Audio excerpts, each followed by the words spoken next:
You know, it's been a long time since we last visited Narnia. I made a video about the first movie way back last December, and man, you know, Narnia is so insane for a kid's book series. I mean, it's awesome, but like, it's a heck of a trip, man, I'll tell you that. The first movie came out in 2005, courtesy of Walden Media and Disney, and the second movie came out in 2008. Now, I definitely saw the first movie in theaters, but by 2008, I was living in Tokyo, and what, you think I had money for movie tickets back then?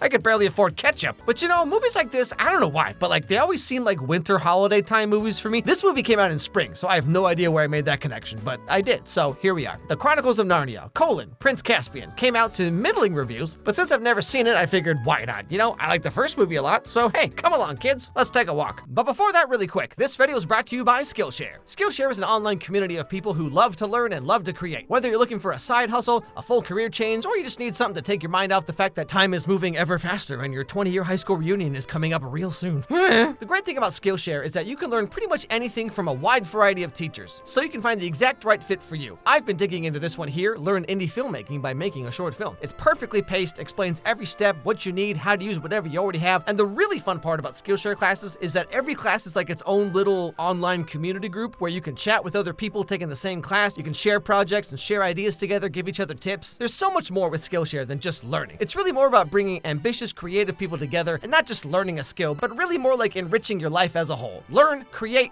come together with Skillshare. So right now, for the month of November only, Skillshare is running an incredible deal where if you sign up using my link, you get 30 days free to try out Skillshare as much as you want. And you'll get 20% off your first year if you sign up for an annual membership. Like I said, this is only for the month of November. So if you're at all interested, use my link and sign up to Skillshare today. Okay, back to the show.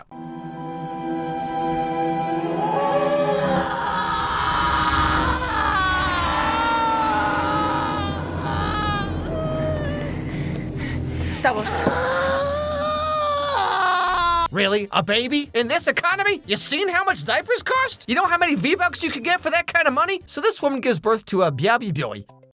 And so said baby is almost heir to the throne, except for one dude standing in the way. And so we find out that this guy, who's the nephew of this guy, was supposed to be the new king, but now this guy wants to assassinate this guy so that his new son can be the king instead. This guy is the titular Prince Caspian, by the way.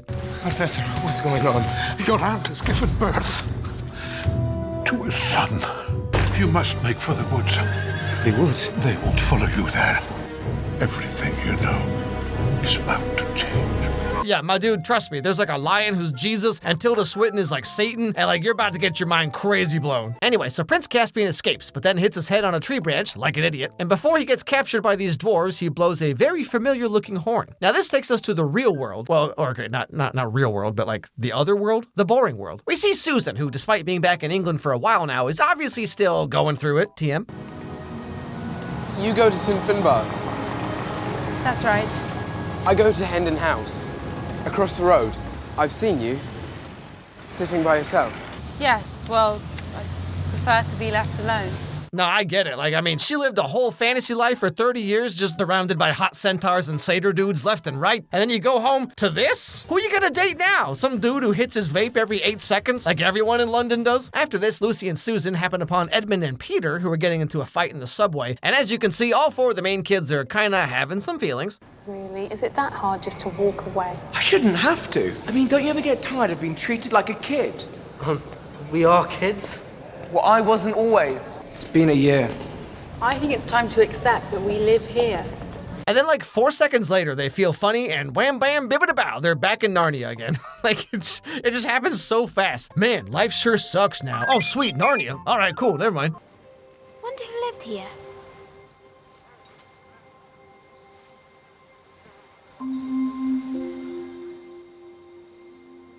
I think we did.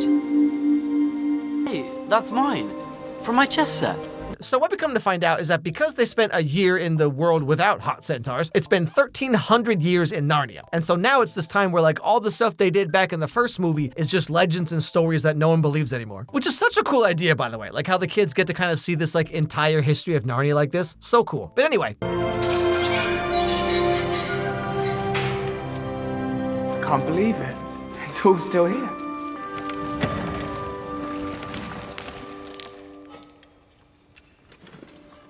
Yo, Peter, I found your old Playboys. Now, one thing about this movie that's very apparent very quickly is that they're trying to cram so much in here. Like, I haven't read this book, so I guess I don't really know how it compares, but like, they suddenly get back to Narnia, they get their old stuff back. 4 seconds later, they see a boat trying to throw a dwarf overboard, and they just like save him because they do, I guess.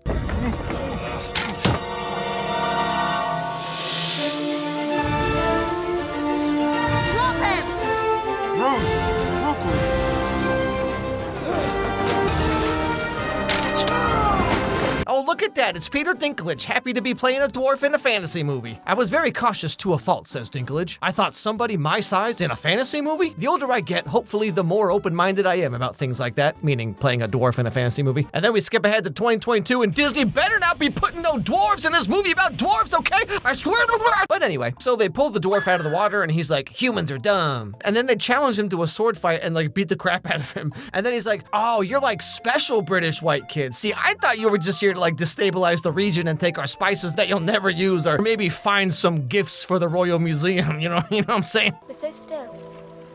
The trees. What'd you expect? They used to dance. How could Aslan have let this happen? Aslan. Thought he abandoned us when you lot did. We didn't mean to leave, you know. Makes no difference now, does it? Get us to the Narnians. So way back in time, after they accidentally left Narnia, Aslan also left, and basically all the magic went away, the animals forgot how to talk, Elphaba sang a crazy song, it was a heck of a time.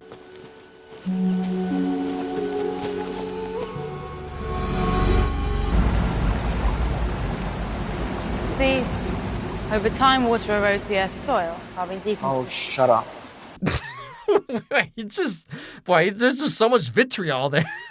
You okay, Peter? Yeah, you know, Peter, water erodes stuff over time, so like this river probably used to— Shut the fuck! Anyway, so the kid's and this dwarf guy who's named Trumpkin, very unfortunate name in 2025. If only C.S. Lewis had known. Okay, so this is Trumpkin and his brother Obamatron. Anyway, so they're looking for where all the Narnians have disappeared to because, okay, so just like a little history lesson here. These humans are called Telmarines, and they showed up at some point in time and basically took over all of Narnia. And they think that all the Narnians are extinct now. But this dwarf guy might kind of sort of know where some of them are hiding. I don't remember this way. That's the problem with girls. Can't carry a map in your heads. That's because our heads have something in them. I wish he'd just listened to the DLF in the first place. DLF? Dear little friend. Nah, I think you just called this dude a DILF. Where the heck is this movie going? So Lucy thinks she sees Aslan in the distance, but no one else saw it, and for some reason, they still don't believe what Lucy says. Oh, Lucy, are you sure you're not just seeing things? My dude, she found Narnia! Show some respect! Now, while this is all happening, we see Prince Caspian making friends with the dwarf and badger who took him in back at the beginning of the movie. Now, they didn't kill him because he blew the magic horn, and so they take him to where the Narnians are hiding so they can do it instead. Show me a list of things the Telmarines have taken. Oh, freedom! You would hold me accountable for all the crimes of my people. Accountable and punishable. So then he makes a speech where he's like, hey guys, I know you don't trust people like me, but I'm totally not like other girls. And then they instantly change their minds. I didn't believe in the existence of talking animals, dwarves or centaurs. Strength and numbers that we Telmarines could never have imagined. We have a chance to take back what is ours. You will lead us. Offer you our swords. Okay, wow, I'm so glad we solved all that in 4 seconds. So a little after this, the 4 kids run into Caspian in the forest with his new, like, Narnia friends. And, like, this is something you need to know about this movie, is pretty much the entire thing is people randomly, serendipitously running into other people in the forest. That's, like, the entire movie. Prince Caspian? Yes? And who are you? Peter! Hi, King Peter. I believe you called. Yeah, you know, like I said, they try to cram so much in this movie that important scenes like this are like 3 times shorter than they should be. Like, it's actually pretty hilarious just how fast things happen in this movie. If you've never read the book, like me, I mean, this movie barely makes any sense. What are they even doing and why? Who can say? I thought you'd be older. Well, if you like, we could come back in a few years. No, that's all right.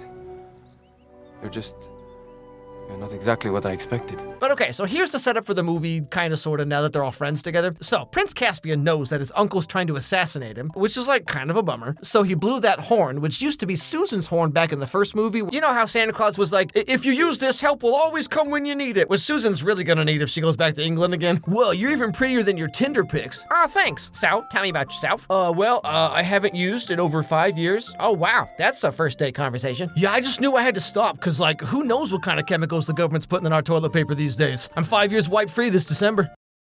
Oh. So, Caspian wants the help of the Narnians to overthrow his evil uncle because his uncle will never stop until Caspian's dead. And he also thinks it's kind of lame that his people drove out the Narnians from their homeland and, like, took over, you know? C.S. Lewis is British, by the way, ironically. So they come up with a plan to storm the castle and stuff. Come on. Come on.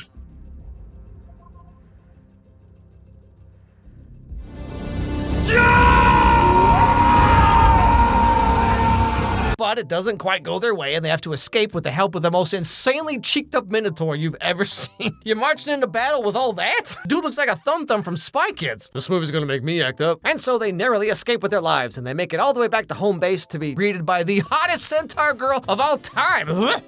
You know, we all poke fun at girls who read romance books about, like, werewolf guys or taken by the monster dude or whatever, but, like, flip this around? Trampled by that one centaur girl from Prince Caspian? I'll buy a Kindle just for that. Anyway, so times are getting tough. They lost a lot of Narnians, and they know Caspian's evil uncle will counterattack at any moment. And we know this guy's evil because he has a Mediterranean accent. But anyway, seeing an opportunity, some of the Narnians hatch a plan to kinda sorta trick Prince Caspian into resurrecting Jadis, aka the White Witch. Cause she's powerful and stuff, right? She'll totally be on our side, no strings attached, right guys?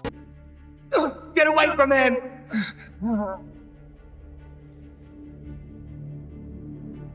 Peter, dear. I've missed you. Come, just one drop. What? No, come on, guys. What did I say last time? What did we all learn? Never trust a white lady with dreadlocks. Yes, thank you, class. But don't worry, Edmund steps in to save the day.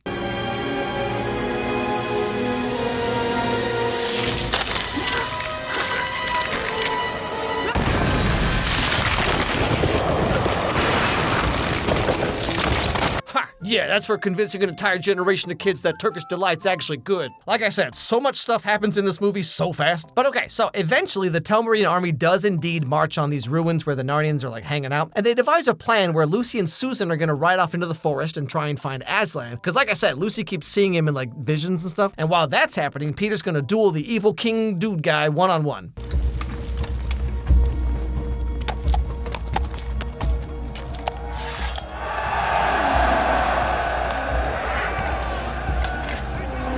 I hope you won't be too disappointed. I survive. So, Peter ends up winning, but of course he doesn't finish him off and instead gives the sword to Caspian, who also doesn't finish him off because, you know, moral virtue, taking the high road, whatever. Maybe you do have the makings of a Telmarine king, after all.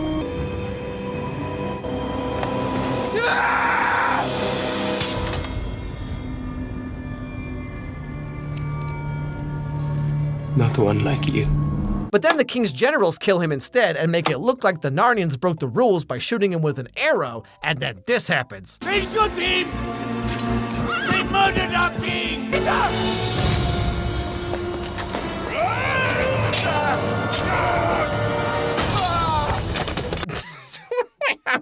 Hold on. Wait.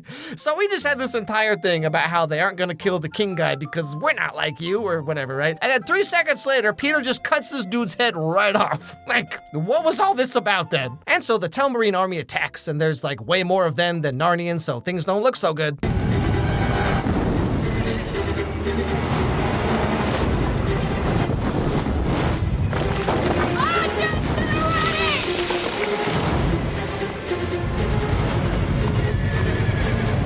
See, this is why back in the first movie, you should have asked Santa Claus for a machine gun. Now, while this is all happening, guess what Lucy does? She finds Aslan in the middle of a forest. Like I've been saying, this entire movie takes place in like 100-square-foot forest where everyone just runs into each other constantly. Actually, Alex, it's kind of the point because Aslan is guiding everything in Narnia behind the scenes. It's actually part of the whole Christian metaphor. Yes, I know.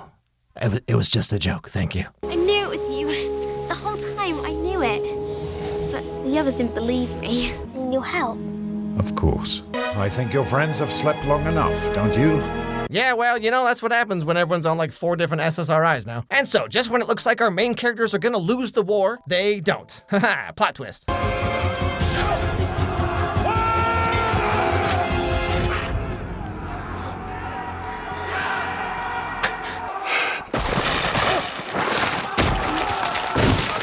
Okay, I lived in Japan for 12 years. I know exactly where this is going. And so, the end of the movie. Aslan and Lucy show up and she heroically draws her tiny little knife. Why so small? And then Aslan does his cool Aslan stuff where he like makes the river come to life and destroys everything. And like, you know, people overuse this term sometimes, but this is quite literally Deus Ex Machina, or Deus Ex Leo, I guess. Everything's going bad. We're out of ideas. There's no way we can win. And then literal Jesus himself shows up to save the day. Wow, what crafty ingenuity and problem-solving skills our characters have developed on this journey. But so, in the end, we find out that the Telmarines are actually descended from Spanish pirates, I guess? Your ancestors were seafaring brigands, pirates run aground on an island. There they found a cave, a rare chasm that brought them here from their world. The same world as our kings and queens. And so Aslan offers them the chance to like go back to the Earth world and live their lives there. Because heaven forbid we overcome our differences and intermingle as a society, am I right? I will go. I will accept the offer. Because you have spoken first, your future in that world shall be good.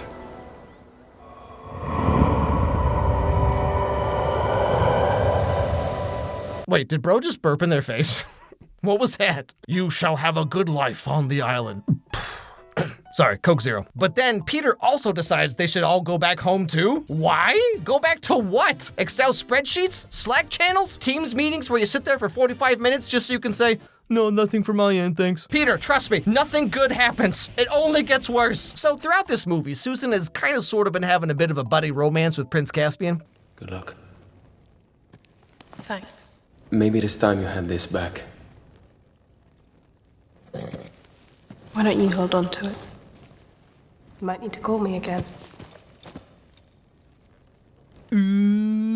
But like, come on, Susan, we all know the only reason you're into him is because he kind of looks like Atreyu from Neverending Story, okay? You ain't slick. But then, at the end of the movie, it's time for everyone to say goodbye. I'm glad I came back. I wish we had more time together. We'd never have worked anyway.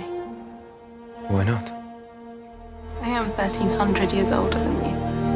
Hey, it worked for Edward and Bella, okay? You guys can figure it out too. And so, yeah, Narnia is saved once again, and the kids go back to the normal, boring world and just live their lives, somehow. And I assume Peter spends the rest of his days in the corner of an old pub just yelling to himself. Yeah, whatever, you're like not even hot. You ever been with a centaur chick? Okay, let me now that's a birthday present right there. But yeah, you know, as cool as I think Narnia is as a concept, you can definitely tell that this movie did not know where it was trying to go. Like, I know it's a difficult balancing act to figure out like what to put in the movie and what to leave out or whatever, but like, man, they tried to cram so much in here. And like I said, as someone who hasn't read the book, this movie doesn't really make a whole lot of sense sometimes. A bunch of stuff happens, barely any idea why, it just kind of does. I will say though, this movie looks incredible. The costumes, the armor, the CG is better than what we have now sometimes, you know? In fact, that Rings of Power show literally had $1 billion budget, and it didn't even look half as good as this movie from 2008. But despite making like double its budget back, Disney thought the movie was a flop, and they didn't distribute the third movie, which was instead owned by Fox, which is now owned by Disney, so nothing means anything anymore.